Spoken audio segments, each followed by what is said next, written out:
Ležah u prašini kraj ceste, niti vidjeh njegovo lice, niti on vidje lice moje.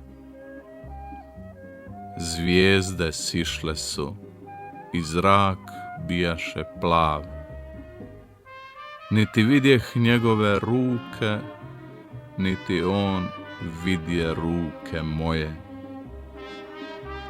Istok postade ko limun zelen, zbog ptice jedne otvorih oči.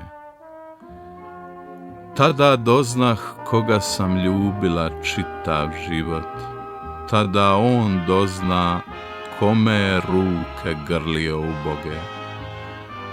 I uze čovjek zavežljaj i krenu plačući u svoj dom. A dom je njegov prašina na cesti, kao i dom moj.